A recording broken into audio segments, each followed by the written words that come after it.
কি কেমন আছো বন্ধুরা? তোমরা সবাই আশা করছি তোমরা সবাই ভালো আছো। আমরা কিন্তু একদমই ভালো নেই, কথা শুনে তো বুঝতেই পারছো। আমার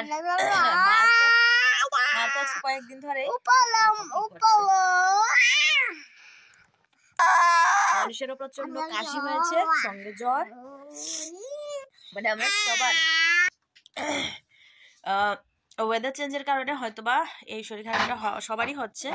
প্রত্যেকটা ঘরে ঘরে এখন জানো তো এই শরীর খারাপটা হয়েই চলছে। মানে আমি কথা বলতে পারছি না, রীতিমতো এত খারাপ লাগছে না জানো তো, গলা বসে আসছে, বারবার করে গলা বসে আসছে। এটাই হলো মেইন প্রবলেমটা। আর আমার তো কয়েকদিন পরে পরে সেটা তো তোমরা দেখতেই পাও, গলা বসে যায়। মানে আমার এটা অ্যালার্জি, ডাক্তার দেখিয়েছি, বলেছে আমার এটা অ্যালার্জি।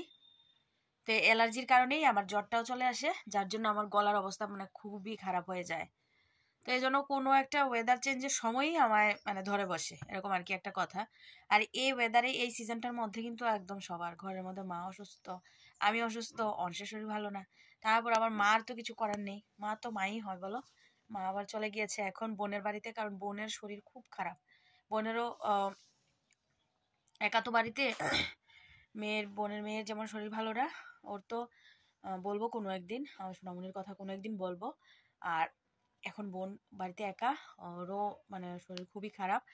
আর মা একটা বানিয়েছে কারাস, যেটা মা মানে আমাকে সবসময় খাওয়াতো আমাদের। তো আগে ছোটবেলা থেকেই আমাদের এটা খাওয়াতো। তো এখন সেটা বানিয়েছে, এখন বানিয়ে সেটা বোনের জন্য নিয়ে গেছে, আমরাও খেয়েছি, আমাদের জন্য আবার রেখেছে। তো সেটা মোটামুটি 3-4 দিন প্রিজার্ভ করে খাওয়া যায়। তো সেটাই এখন বোনের জন্য নিয়ে গেছে। মা আবার একটু পরে চলেও আসবে, ওকে একটু দেখেও আসবে, আবার দিয়েও আসবে, এই আর কি হলো কথা। তো আমি কথা বলতে পারছি না, মানে ব্লগ রেডি আছে, আমি শুধু এডিট করে উঠতে পারছি না, তাই দিতে পারছি না। আজকে শরীর খুবই খারাপ, দিতেও পারবো না আজকে। তো চলো তোমাদের সঙ্গেও আমি শেয়ার করবো আজকে মানে মা যে কারাটা বানায় সেটার মধ্যে কি কি দেয়।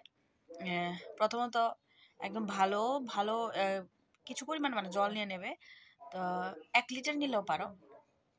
তারপর সেটা থেকে আস্তে আস্তে কমে যাবে। তারপর এতটুকু পরিমাণ আদা নেওয়া হবে।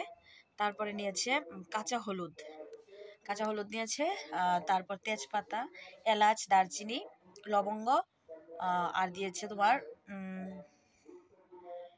তুলসী পাতা, যেটা কালো তুলসী পাতা আর কি। সকালবেলা যেটা বানিয়েছে সেটা ওই যে সাদা তুলসী পাতা, সেটা দিয়েই বানিয়েছে।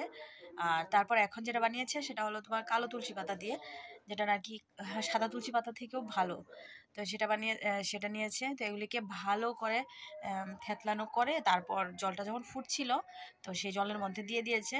তারপর সামান্য পরিমাণ তাল মিছরি দিয়েছে। অন্য কোনো রকম চিনি টিনি দেয়নি, তাল মিছরি দিয়েছে। আর দিয়েছে সামান্য পরিমাণ নুন দিয়েছে, কারণ মিষ্টি আর কি বলে লবণের যে ব্যালেন্সটা সেটা ঠিক রাখার জন্য, যেন খেতেও ভালো লাগে। তো সেটা দিয়েই কিন্তু কি দেখো। তো এইভাবে অনেকক্ষণ ফোটানোর পর জলটা যখন কমে আসবে তো তখনই তোমার তো এইভাবে তোমরা বানিয়ে দেখো, খেয়ে দেখো, আশা করছি তোমাদেরও খুব ভালো লাগবে। আর সেটা উপকারেও আসে, সকাল থেকে খাচ্ছি তো মানে অনেকটাই, যখন খাই না কিছুক্ষণ পর অনেকটাই রিল্যাক্স লাগে। কিন্তু কিছু করার নেই, এটা কিছুক্ষণ অবধি থাকবে, তো দেখা যাক। আর একটা ভিডিও করার সময় কতবার যে ডিস্টার্ব হয় জানো তো, একটা ভিডিও ঠিকভাবে করতেও পারি না। তো যাই হোক, আজকের ভিডিওটা এইটুকুই। আমার জানো তো এখন কি ইচ্ছে করছে, আমার এখন ইচ্ছে করছে ফুল গাছগুলোতে একটু জল দিই, দেখি যদি ভালো লাগে। কি শরীরটা খারাপ থাকলে দেবো, আর যদি দেখি ভালো লাগে তাহলে আমি অন্য একটা কাজ করবো। আমার ঘরে আমার কিছু কাজ আছে, আমার ব্যক্তিগত কাজ, সেগুলি করব। আর ফুল গাছগুলোতে জল দিলে না মনটা এত ভালো লাগে, মানে কি বলবো, বোঝাতে পারছি না তোমাদের। দেখি ফুল গাছগুলোতে একটু জল দেবো, আশা করছি শরীরটা আরও বেশি ভালো লাগবে। কারণ শরীরটা ভালো লাগছে না করে ঘরেই বসে আছি, আর কোনো কাজকর্ম নেই। তো সেজন্য শরীরটা আরও বসে আছে। তো এখন একটু বেরোবো, উঠানে একটু থাকবো, একটা হাওয়া দিচ্ছে, কিন্তু সোয়েটার টোয়েটার পরেই বেরোবো, এই হাওয়াটাও চলবে। আর ফুল গাছগুলোতে আমি একটু জল দেবো। চলো বন্ধুরা, আজকের মতো টাটা। আমি আবার সুস্থ হই, তারপর আবার নতুন ব্লগ ভিডিও বানিয়ে নিয়ে আসবো। চলো বাই।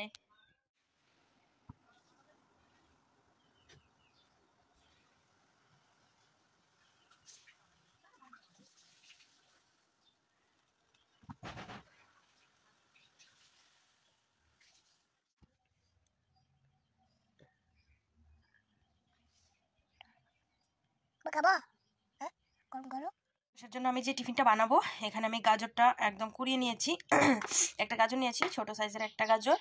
আর এখানে তো আছে বাদামের গুঁড়ো, এটা মানে ড্রাই ফ্রুটস গুঁড়ো করে রেখেছে মা, এটা। আর এটা হলো মা বানিয়েছিল বললাম তোমাদের সেরেলাকটা, সেটা প্রায় শেষ হয়ে গেছে, এখন আবার নিতে হবে, আছে আরো। তো এই বয়ামটা শেষ হয়ে গেছে, এটা নিতে হবে। বাস এটুকু দিয়ে আসার জন্য এখন টিফিন বানাবো। আর লাগবে হচ্ছে বানিয়ে নিই। আমি আরেকটা দিয়েছি, একটু পরিমাণ একটু ঘি দিয়েছি যেন স্যান্ডটা ভালো হয়, এজন্য আমি একটু ঘিও দিয়েছি। তো এইভাবে তোমরা রান্না করতে পারো। এর মধ্যে চাইলে তোমরা অনেক কিছু দিতে পারো, ধরো একটু এলাচ দিতে পারো। আমি কিন্তু অন্য কোনো কিছু দিইনি। আর মিষ্টি, আলাদা মিষ্টি অ্যাড করিনি, কারণ হলো গাজরটা এমনিতেও মিষ্টি। তো যার যে মিষ্টিটা সেটা তো অবভিয়াসলি মানে অটোমেটিক সেটা ব্যালেন্স করবে। তো বাচ্চাদের কিন্তু এরকম ব্যালেন্সড খাবার কিন্তু খাওয়ানোই মানে ভালো। যেমন ধরো আমি কাল এটা বানিয়েছিলাম বিটরুট দিয়ে, তো সেটা তো অনেক অনেক ভালো টেস্ট হয়েছিল। আমিও একটু খেয়ে দেখেছিলাম, খুব ভালো হয়েছিল। অংশ তো মানে খুবই পছন্দ করেছে। আজকে আবার গাজর দিয়েও, ছোটবেলা থেকে কিন্তু আমি এরকম ওকে বানিয়ে খাওয়াতাম। ওইটা ধরো সুজি দিয়েও খাওয়াতে পারো, তো সেরকম আর কি। তো আজকে এটা বানাচ্ছি। তো অংশের জন্য এটুকুই এখন টিফিন, অল্প করে। এটা ভালো জিনিস, এগুলির সঙ্গে চাইলে তুমি কিশমিশ দিতে পারো, তারপরে একটা কলাও দিতে পারো, তারপরে খেজুর দিতে পারো, সবকিছুই দেওয়া যায়। তা আমি আর আজকে অন্য আর কিছু দিইনি, কারণ হলো ড্রাই ফ্রুটসটার মধ্যে অনেকগুলি ফ্রুটসই আছে, মানে ড্রাই ফ্রুটস অনেকগুলি আছে, অনেকগুলি আইটেমই আছে। তো সেই জন্য আমি আর আলাদা কোনো কিছু দিই না, বাস এইটুকুতেই করে ফেলি ঝটপট করে। তো সেটাই সন্ধ্যাবেলায় ওকে আমি টিফিনটা খাওয়াই। আর সকালবেলা নর্মালি একটু ক্যালক্স দিই, দুধ দিয়ে একটু ক্যালক্স দিই আর কি। তো চলো